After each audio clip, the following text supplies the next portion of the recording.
बड़ी खबर का रुख कर रहे हैं। खजुराहो से बड़ी खबर आपको बता दें, जहां समाजवादी पार्टी ने अपना प्रत्याशी बदल दिया है। डॉक्टर मनोज यादव को पहले यहां से टिकट दिया था, अब मीरा दीपक को नया प्रत्याशी बनाया है। मनोज यादव को समाजवादी पार्टी का प्रदेश अध्यक्ष बना दिया गया है। एसपी ने अब नए प्रत्याशी के तौर पर मीरा दीपक को टिकट दिया है। मनोज यादव को जिम्मेदारी प्रदेश में पार्टी के कार्यभार की दी गई है।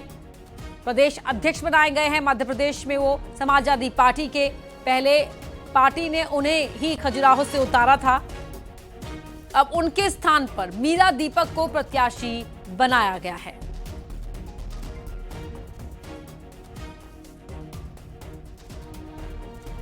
नरेंद्र सिंह परमार हमारे सहयोगी फोन लाइन पर जुड़ रहे हैं। नरेंद्र, डॉक्टर मनोज यादव के बदले मीरा दीपक को अब टिकट दिया गया है, प्रत्याशी बदलने की आवश्यकता क्यों हुई और मीरा दीपक हैं कौन, जरा बताएं विस्तार से।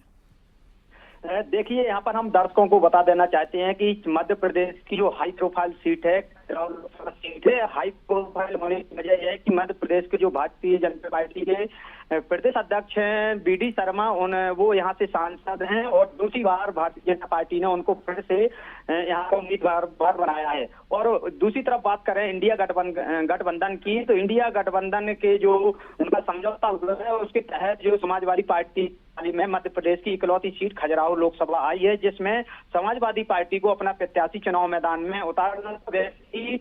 बीडी शर्मा के प्रत्याशी घोषित होने के बावजूद भी अटकलें लगाई जा रही थी कि दीप नारायण यादव या उनकी पत्नी मीरा यादव को टिकट मिल सकता है, लेकिन इसी भी मनोज यादव की, डॉक्टर मनोज यादव जो है की पिछले दिनों मिलने की घोषणा हुई थी। मनोज यादव के बारे में बता देना चाहते हैं कि मध्य प्रदेश के रहने वाले हैं और भोपाल में इनका निवास है और विधानसभा चुनाव में खजुराहो जो बिजौर विधानसभा सीट थी छतरपुर जिले की, वहां से उनको समाजवादी पार्टी बनाया था, लेकिन घोषित होने के बाद उनका नाम में परिवर्तन करते हुए उनकी जगह टिकट दिया गया, तो वो चुनाव नहीं लड़े थे। इसी तरह खजुराहो लोकसभा सीट में भी जो सांसद का लोकसभा का चुनाव होने जा रहा है, इसमें भी मनोज यादव को टिकट दिया गया, लेकिन पार्टी ने मनोज यादव हुए मीरा दीपक यादव को टिकट दिया है। मीरा यादव जो टीकमगढ़ जिले की निवाड़ी विधानसभा है वहां पर विधायक। बहुत शुक्रिया नरेंद्र सिंह परमार जानकारी के लिए। छिंदवाड़ा दौरे पर सीएम डॉक्टर मोहन यादव कांग्रेस और कमलनाथ पर जमकर बरसे हैं। कांग्रेस में टूट पर तंज कसते हुए कहा कि कांग्रेस और कमलनाथ आत्म अवलोकन करे, किसी और को दोषी ठहराना ठीक नहीं।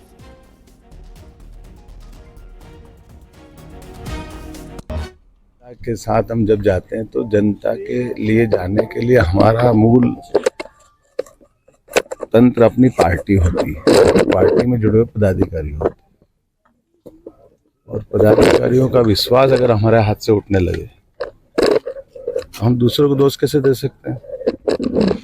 हमारे साथ पदाधिकारी, विधायक, महापौर, उनका निर्वाचन होता है जब वो अपने साथ खड़े होते हैं, और जब ये जा रहे हैं इसका अर्थ है कि आपकी हताशा की, निराशा की अवस्था आ गई। बेहतर ये होगा कि अपना आत्मनिरीक्षण लोग करें, जैसे हम भाजपा के लोग अपना आत्मनिरीक्षण करते हुए अपने साथ जितने जुड़ रहे हैं उनको जोड़ते जा रहे हैं, जो हमारी नीति से सहमत है वो आते जा रहे हैं। और निर्वाचन में रोना, निराशा दिखाना ये एक शोभा नहीं। चुनाव के समय आगे चुनाव में करेंगे।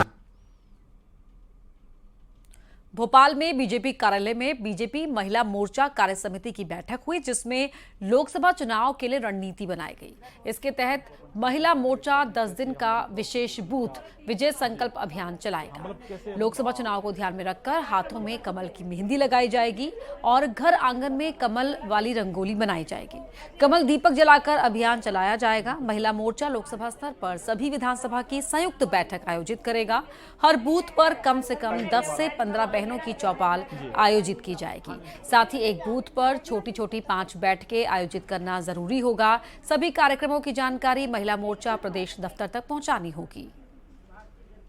बैठक में ये तय हुआ कि महिला मोर्चा हर बूथ पर 370 वोट बढ़ाने का काम करेगा, अपने बूथ को मजबूत करने का काम करेगा, क्योंकि भारतीय जनता पार्टी का मूल मंत्र है बूथ जीता चुनाव जीता। अपना बूथ सबसे मजबूत। दूसरा कार्यक्रम हम चौपाल बैठकों के माध्यम से हर बूथ पर 5 महिला बैठकें करेंगे। संख्या भले कम हो, छिंदवाड़ा में कमलनाथ को लगा है बड़ा झटका। सीएम डॉक्टर मोहन यादव के छिंदवाड़ा पहुंचने से पहले ही कमलनाथ के गढ़ में बीजेपी ने बड़ी सेंध मारी। नगर निगम के महापौर विक्रम आहाके ने कांग्रेस छोड़कर बीजेपी की सदस्यता ले ली है। भोपाल में सीएम हाउस में सीएम डॉक्टर मोहन यादव और प्रदेश अध्यक्ष वीडी शर्मा ने उन्हें बीजेपी की सदस्यता दिलाई। इस मौके पर कई और कांग्रेसी नेता भी बीजेपी में शामिल हुए। और गौंड समाज के राज परिवार के हराई के विधायक कमलेश शाह जी का जिस ढंग से उनने बेईमान, गद्दार आदिवासियों को इसी शब्द बोलना एक शोभा नहीं देता है। इसी बात से आहत होकर के छिंदवाड़ा महापौर हमारे विक्रम भाई उनने कहा कि मुझे ऐसी पार्टी में नहीं रहना जहां आदिवासियों का अपमान होता है। तो आज उन्होंने अपनी कांग्रेस पार्टी को छोड़ करके भाजपा में वो ज्वाइन हुए हैं। इस अवसर पर सभापति वो भी ज्वाइन हुए। महापौर और सभी लोगों से कहा कि छिंदवाड़ा के विकास में हम कोई कोर कसर बाकी नहीं रखेंगे। कई पार्षदगण भी सब मिल के आए, नए नशे के जिला अध्यक्ष, विधानसभाओं के प्रभारी, बहुत सारे लोग आए। मध्य प्रदेश में कांग्रेस का गढ़ कहे जाने वाले छिंदवाड़ा में पार्टी को बड़ा झटका लगा है। महापौर विक्रम आहाके अब बीजेपी में शामिल हो चुके हैं। अब से कुछ देर पहले ही सीएम हाउस में उन्हें खुद मुख्यमंत्री मोहन यादव ने भाजपा की सदस्यता दिलाई है। सैयद जफर भी उनके साथ हैं। कुछ दिन पहले सैयद जफर ने भी बीजेपी का दामन थामा था। क्या वजह है कि लगातार कांग्रेस में वहां टूट हो रही है और खासतौर पर आपको ऐसा निर्णय क्यों लेना पड़ा? राम मंदिर के आमंत्रण का ऑफर शहर से अस्वीकार किया कांग्रेस ने, इससे कहीं ना कहीं आहत है। दूसरी चीजें, आज प्रदेश में और देश में जो मोदी जी की, आदरणीय मोहन यादव जी की जो जन कल्याणकारी योजनाएं हैं उसको जमीन में पहुंचाने के लिए और छिंदवाड़ा इससे अछूता ना रहे, इसको लेकर आज हम भारतीय जनता पार्टी में शामिल हुए। कमलनाथ जी या नकुलनाथ जी से कोई नाराजगी है क्या? नहीं, कि वो दोनों हमेशा मेरे सम्मानीय थे, सम्मानीय हैं और हमेशा सम्मानीय रहेंगे। लेकिन अब हम मोदी जी के साथ जुड़ना चाहते हैं, विकास के साथ जुड़ना चाहते हैं और जो तमाम मूलभूत सुविधाएं छिंदवाड़ा की जनता को मिलनी चाहिए उसको लेकर निर्णय लिए। तो विक्रम आहाके हमारे साथ थे। बीजेपी का दामन इन्होंने थामा है और बीजेपी हो तो और तेजी से विकास होगा। मोदी जी की रीति नीति से प्रभावित होकर भाजपा में आए। वीडियो जर्नलिस्ट मोहसिन खान के साथ न्यूज 18 के लिए भोपाल से वासु चौधरी। छिंदवाड़ा महापौर विक्रम आहाके के बीजेपी में शामिल होने पर कांग्रेस ने कड़ी प्रतिक्रिया दी है। कांग्रेस प्रवक्ता अभिनव बरोलिया ने आरोप लगाया कि बीजेपी के लोग डराने धमकाने की राजनीति कर रहे हैं। देखिए, भारतीय जनता पार्टी जो है वो एक ठगने वाली पार्टी, और ये पूरे जो ठग करने वाले लोग हैं ये एकत्रित हो गए हैं और लगातार डराने धमकाने की जो राजनीति कर रहे हैं उससे वो सोच रहे हैं कि हम जीत जाएंगे। लेकिन जो जनता है वो समझ रही है कि तो ये तमाम लोग जो हैं ये सिर्फ धंधा करने के लिए बैठे हैं, नफरत फैलाने के लिए बैठे हैं, तोड़ने के लिए बैठे हैं, जोड़ने की बात कभी नहीं करते हैं। तो किसी के आने से, किसी के जाने से किसी को कोई फ़र्क नहीं पड़ता है और एक बहुत बड़ी जीत मध्य प्रदेश में होगी। कम से कम 20 से 22 सीटें कांग्रेस पार्टी जीतेगी। वहीं पूर्व सीएम कमलनाथ का बीजेपी पर बड़ा हमला। कहा, छिंदवाड़ा पर बीजेपी आक्रमण करना चाहती है। सोशल मीडिया प्लेटफॉर्म एक्स पर पोस्ट किया और कहा कि छिंदवाड़ा मेरे लिए कर्मभूमि और तपोभूमि है। बीजेपी इस पवित्र भूमि को रणभूमि बनाना चाहती है।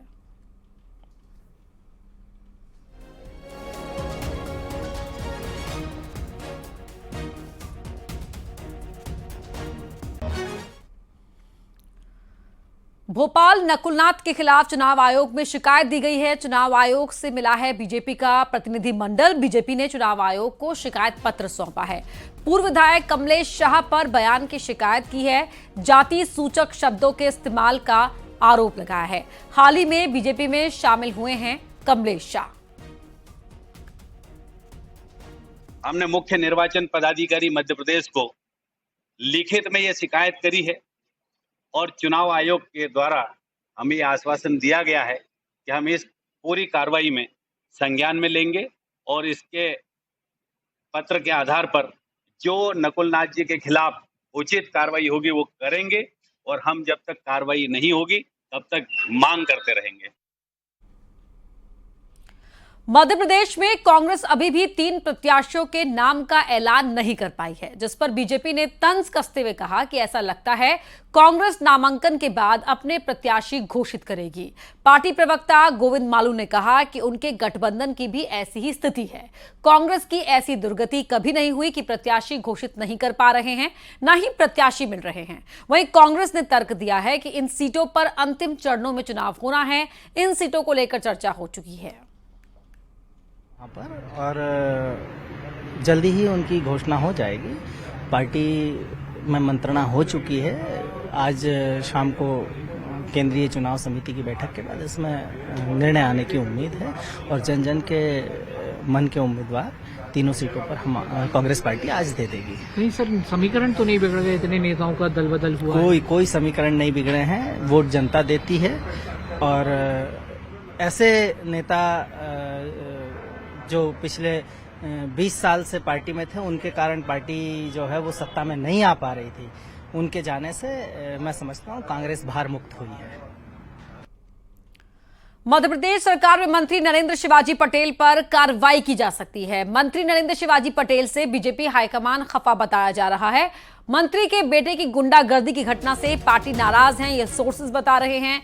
व्यवहार में बदलाव लाने की नसीहत मंत्री को मिली है। मंत्री पर डिसिप्लिनरी एक्शन भी लिया जा सकता है। बेटे के बचाव में दरअसल मंत्री ने पुलिस वालों पर दबाव बनाया था और अब ये पूरी फुटेज सामने आ चुकी है। इस मामले के सामने आने के बाद पार्टी हाईकमान मंत्री से काफी खफा बताया जा रहा है। पहली बार के विधायक बनते ही मंत्री भी बन गए और पार्टी की ओर से साफ कह दिया गया है कि आपके आचरण को देखते हुए ही मंत्री पद दिया गया था, लेकिन अब इस तरह की घटनाएं मंत्री पद को खतरे में डाल सकती हैं।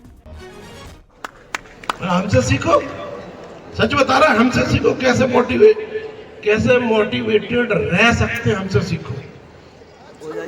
पूरी पार्टी एक तरफ, नरेंद्र शिवाजी पटेल एक तरफ। हमसे सीखो, सच बता रहा, हमसे सीखो कैसे मोटिवेटेड रह सकते हैं, हमसे सीखो। पूरी पार्टी एक तरफ, नरेंद्र शिवाजी पटेल एक तरफ। सतना के बाद रीवा में भी कांग्रेस में बड़ी बगावत सामने आई है। कांग्रेस के पूर्व जिला अध्यक्ष त्रिजुगी नारायण शुक्ला सहित कई बड़े स्थानीय नेताओं ने इस्तीफा दे दिया है और कार्यकर्ताओं की अनदेखी का आरोप लगाया है। पूर्व जिला अध्यक्ष ने कहा कि बीजेपी के सदस्य को पहले विधानसभा और अब लोकसभा का टिकट दिया गया। उनके सीएम के रीवा आगमन पर बीजेपी में शामिल होने की अटकलें शुरू हो गई हैं।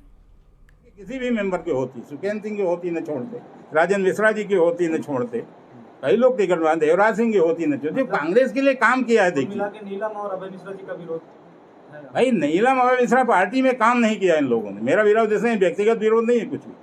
पार्टी के जो हमारे नेता हैं, देखिए मैं अध्यक्ष रह चुका हूँ, पार्टी का दर्द मैं समझता हूँ। पार्टी के नेताओं जिन्हें अपना समय बर्बाद किया, अपना पैसा बर्बाद किया, सब कुछ बर्बाद किया, पता नहीं कितने करोड़ रुपए खर्चे। सुखेंद्र सिंह की वंदना की वगैरह देखिए आपने उसकी रैली।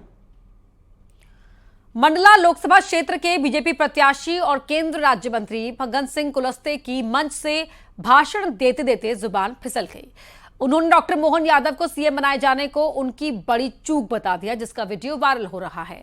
उन्होंने मुख्यमंत्री डॉक्टर मोहन यादव के सामने ही कहा कि दुर्भाग्य से जब 163 सीटें अभी विधानसभा में बीजेपी मध्य प्रदेश में जीत कर आई, हमारे आदरणीय डॉक्टर मोहन यादव हमारे मुख्यमंत्री बने, ये हमसे थोड़ी चूक हो गई। आज इसका बदला आपको लेना है। सीट अभी विधानसभा में भारतीय जनता पार्टी मध्य प्रदेश में जीत करके आई, हमारे आदरणीय डॉक्टर मोहन यादव जी हमारे मुख्यमंत्री बने, ये हमसे थोड़ी चूक हो गई। आज इसका बदला आपको लेना है। विकास के काम प्रभावित होंगे। आज मध्य प्रदेश में भारतीय जनता पार्टी की सरकार बनी है। 5 साल डॉक्टर मोहन यादव जी मुख्यमंत्री के नाते आप लोगों की सेवा करते रहेंगे। जनसेवक के नाते हम आपकी सेवा हम करेंगे। बालाघाट लोकसभा संसदीय सीट से कांग्रेस के विधायक अनुभा मुंजारे और उनके पति पूर्व सांसद कंकर मुंजारे के बीच जुबानी जंग बढ़ती ही जा रही है। बीएसपी से चुनाव लड़ रहे कंकर मुंजारे ने अपनी विधायक पत्नी को नसीहत दी थी कि कांग्रेस का प्रचार करना हो तो लोकसभा चुनाव तक मेरे साथ घर में रहकर प्रचार नहीं कर सकती। उनके इस बयान के बाद कांग्रेस की विधायक ने कहा कि कांग्रेस पार्टी के प्रचार के लिए घर छोड़ने का सवाल ही नहीं उठता। मैं इस घर में डोली में बैठकर आई थी और अब इस घर से अर्थी ही उठेगी।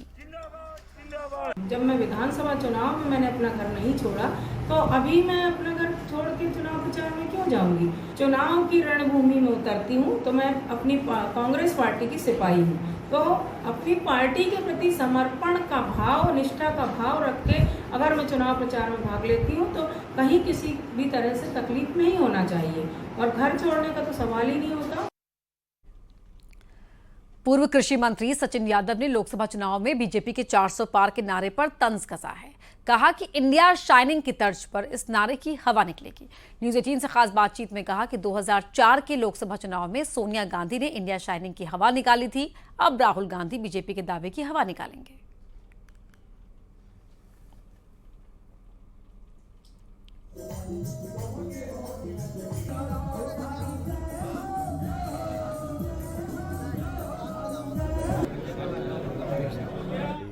और पूरे देश में राम लहर, हिंदुत्व की लहर चल रही, क्या कहना चाहिए? देखिए, जिस प्रकार से मैं आपको पीछे ले जाना चाहता हूं, आपने देखा होगा कि 2004 के चुनाव में जब इन्होंने भारतीय जनता पार्टी ने पूरे देश में एक ऐसा माहौल खड़ा किया था, एक नारा दिया था, इंडिया शाइनिंग का नारा दिया था, और उस इंडिया शाइनिंग के नारे की हवा निकालने का काम अगर किसी ने किया था तो हमारी नेता आदरणीय सोनिया गांधी जी ने किया था। जब वो पूरे देश के भ्रमण पर निकली और जब लोगों से मिली तो पूरे इंडिया शाइनिंग की हवा निकालने का काम किया और उनके नेतृत्व में देश में कांग्रेस की सरकार बनी। उसी प्रकार से ये जो आज एक 400 पार का नारा जो भारतीय जनता पार्टी ने दिया है, इसकी जो हवा निकालने का काम हमारे नेता आदरणीय राहुल गांधी जी कर रहे हैं। आशुतोष पुरोहित, न्यूज 18, खरगोन।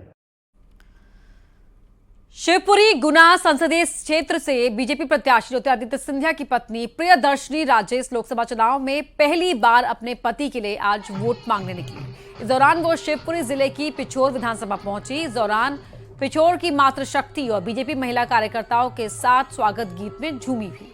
प्रियदर्शनी राजे आज से 2 दिन के प्रवास पर शिवपुरी गुना संसदीय क्षेत्र के दौरे पर निकली हैं, जहां वो अपने पति और बीजेपी प्रत्याशी ज्योतिरादित्य सिंधिया के पक्ष में महिलाओं से वोट की अपील कर रही हैं।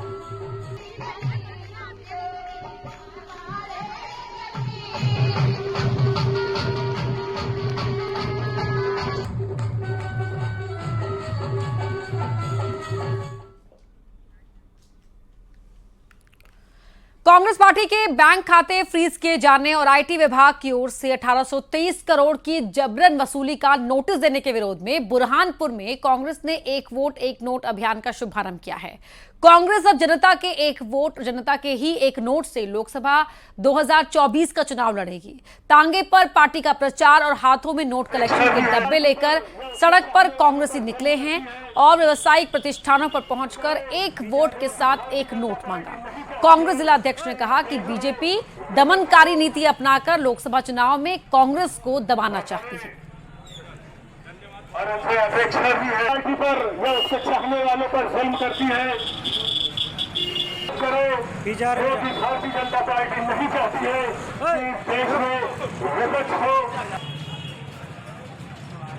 और हमें और उनसे अपेक्षा भी देश के अंदर जो भाजपा संविधान को जो है दबाने का काम कर रही है और लोकतांत्रिक ताकतों को, जो सांप्रदायिक ताकतें हैं उनको बढ़ाने के लिए दमनकारी नीतियों पर जो काम कर रही है, उसी के चलते उन्होंने 1 महीने पहले कांग्रेस के सारे खाते फ्रीज कर दिए चुनाव के एंड टाइम पर, एवं अभी फिर 1820 करोड़ के आसपास का नोटिस हम लोगों को फिर कांग्रेस को भेज दिया कि नोटिस जमा कर रही है। पूरी तरीके से लोकतांत्रिक प्रक्रिया है।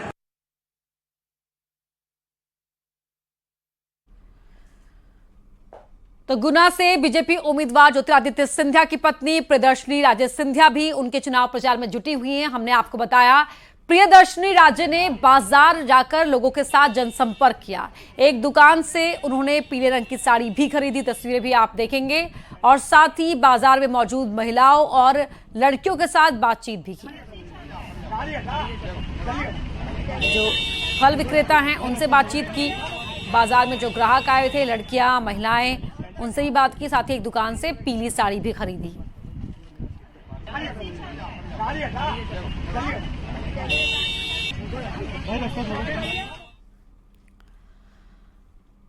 आरएसएस प्रमुख मोहन भागवत अपने 2 दिन के दौरे पर मंडला पहुंचे, जहां उन्होंने सबसे पहले मां नर्मदा के दर्शन पूजन किए। इसके बाद उन्होंने संघ कार्यकर्ताओं के साथ कई बैठकें की। बैठक में मंडला लोकसभा बीजेपी प्रत्याशी फग्गन सिंह कुलस्ते, कैबिनेट मंत्री संपतिया उइके सहित कई बीजेपी कार्यकर्ता और संघ के पदाधिकारी मौजूद रहे। फग्गन सिंह कुलस्ते ने बताया कि इस बैठक में किसी दूसरे प्रकार की चर्चा नहीं हुई है। तौर से जैसे कभी कोई वरिष्ठ व्यक्ति या वरिष्ठ समाज सेवी किसी का प्रवास का कार्यक्रम होता है तो जितने लोग हैं उनसे जुड़े हुए हैं राष्ट्रीय स्वयंसेवक संघ से, तो इस प्रकार के लोग स्वाभाविक तौर से आते हैं और सहजता से बैठक होती है।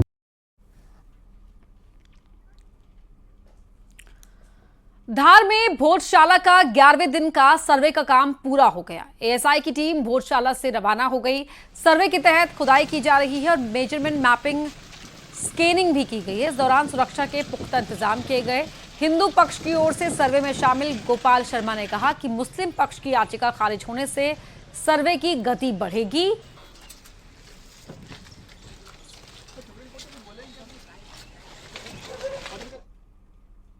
इधर सुप्रीम कोर्ट ने धार की भोजशाला में सर्वे पर रोक लगाने से इनकार कर दिया है। इससे मुस्लिम पक्ष को तगड़ा झटका लगा। सुप्रीम कोर्ट ने कहा कि एएसआई सर्वे चलता रहेगा।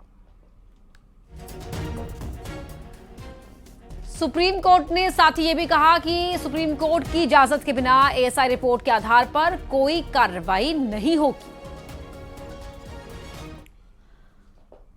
अब एमपी टोल टैक्स से जुड़ी बड़ी खबर आपको बता रहे हैं। आज से मध्य प्रदेश में सड़क पर सफर करना महंगा हो गया है। प्रदेश के 10 हाईवे पर टोल टैक्स बढ़ा दिया गया है। एमपीआरडीसी ने टोल बढ़ाने को मंजूरी दी है। 4 नेशनल हाईवे और 6 स्टेट हाईवे पर टोल बढ़ा दिया गया है।